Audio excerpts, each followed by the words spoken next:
घेतलं तर हा झेंड्याचा कोणी अपमान करू नये आणि बरोबर. पडू नये. त्यांनी आपल्याला बोलवलं होतं पण म्हणलं खूप गर्दी होती त्याच्यामुळे आपण पुढे गेलो नाही.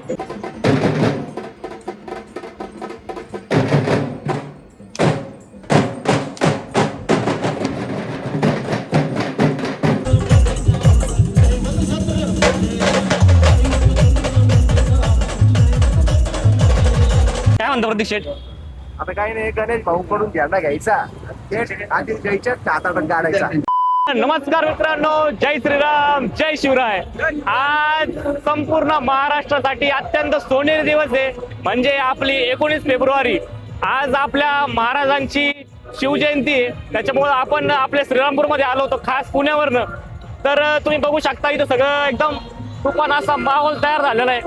आणि आपल्या सोबत आज प्रतीक शेठ, सौरभ भाऊ संकपाळ, हे सगळे आपले जीवाभावाचे माहोळे आपण आज सोबत घेऊन आज आपण आपली शिवजयंती साजरी करण्यासाठी आलेलो आहे. तर आता आपण आहोत शिवतीर्थ श्रीरामपूर.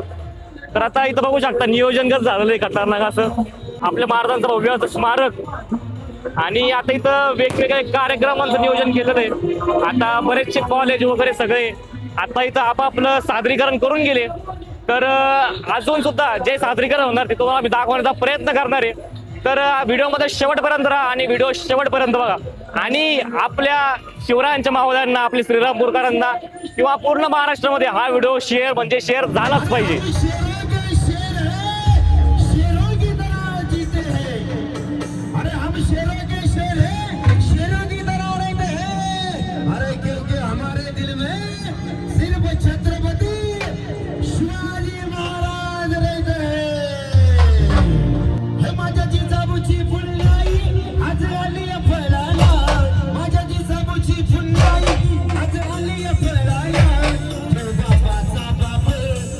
Suba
शिवाजी महाराज राहते तो बापाचा बाप वीर शिवबा जन्मला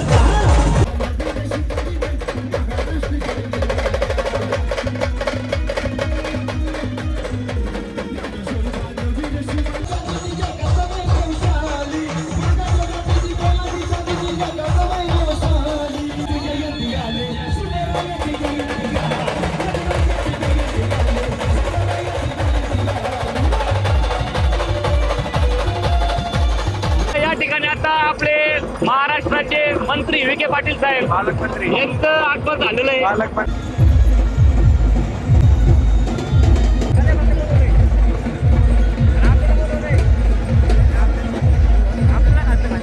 त्यांनी आपल्याला बोलवलं होतं पण म्हणलं खूप गर्दी होती त्याच्यामुळे आपण पुढे गेलो नाही.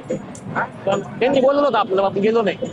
हा तर अशा पद्धतीने एकदम उत्साहात धडाक्यात एकदम जोरदार पद्धतीने आपल्या श्रीरामपूरची शिवजयंती ही पार पडलेली आहे. तारखेप्रमाणेची तिथीप्रमाणेची शिवजयंती याच्यापेक्षा अजून दुप्पट पद्धतीने धूम धडाक्यात असते, त्यामुळे ती सुद्धा तुम्हाला लवकरच बघायला भेटणार आहे. हा व्हिडिओ जास्तीत जास्त आपल्या श्रीरामपूरकरांपर्यंत किंवा आपल्या शिवरायांच्या मावळ्यांपर्यंत जास्तीत जास्त पद्धतीने शेअर करा आणि आपल्या चॅनलला सबस्क्राईब करायला अजिबात विसरू नका. नाश्त्यापणे सगळं झालं, पण येतात आपल्या सिद्धिविनायक मंदिर चौकामध्ये आपल्याला कोण भेटलं माहिती का? आपले गणेश भाऊ मगरे. तर जय शिवराय भाऊ. जय शिवराय. जय शिवराय. आम्हाला माहित नव्हतं तुम्ही टाकले म्हणून. तर आम्हाला आधी काय वाटलं की स्टॉल वगैरे टाकला असेल, पण ते एका चांगल्या जॉबला आहेत. पण त्या जॉबला असता त्यांनी असा चांगला फायदा घेतला आहे की आपल्या प्राणापेक्षा प्रिय असलेला आपला हा भगवा हे गणेश भाऊ मगरे आपल्या शिवभक्तांना शिवप्रेमींना गणेश एकदम मोफत मध्ये वाटत आहेत. तर आम्हाला खूप चांगलं वाटलं, म्हणजे एकदम म्हणजे मन डायरेक्ट त्यांच्यासाठी एकदम रिस्पेक्ट 100%. तर गणेश भाऊ काय सांगताल? शिवजयंती ही आज नाही तर दररोज साजरी केली पाहिजे असं मी बोलतो. काय आनंद आहे आपल्या प्राणापेक्षा प्रिय असणारा भगवा आपल्या शिवभक्तांना देणं, यात एक वेगळंच समाधान आपल्याला भेटतं. त्याचा ना घेतलं तर हा झेंड्याचा कोणी अपमान करू नये, खाली बरोबर. पडू नये. आणि सगळ्यात महत्वाचा विषय म्हणजे आज शिवजयंती आहे, उद्या सगळं जिकडे तिकडे होणार आहे. पण आज गाडीला लावलेले झेंडे, आज आपल्या घराजवळ लावलेले झेंडे उद्या एकदम रिस्पेक्टफुली व्यवस्थित काढून त्याला व्यवस्थित तुम्ही ठेवून द्या, अशी मी तुम्हाला सगळ्यांना सांगू इच्छितो या माध्यमातून. आपली 19 फेब्रुवारीची शिवजयंती एकदम अतिउत्साहात पार पडलेली आहे. आणि आता याच्या पुढची शिवजयंती म्हणजे तिथीप्रमाणे शिवजयंती 6 मार्च 2026 रोजी याच्यापेक्षा दुप्पट एकदम धमाक्यात एकदम जल्लोषात साजरी होणार आहे. तर तो सुद्धा व्लॉग आपल्या चॅनलला पडणार आहे. पण आता तुर्तच आपण हा ब्लॉग एंड करतोय. तर छत्रपती शिवाजी महाराज की जय. छत्रपती संभाजी महाराज की जय. काय म्हणतो प्रतीक शेठ? आता काही नाही, गणेश भाऊ कडून झेंडा घ्यायचा, आधी जयच्या हातात काढायचा.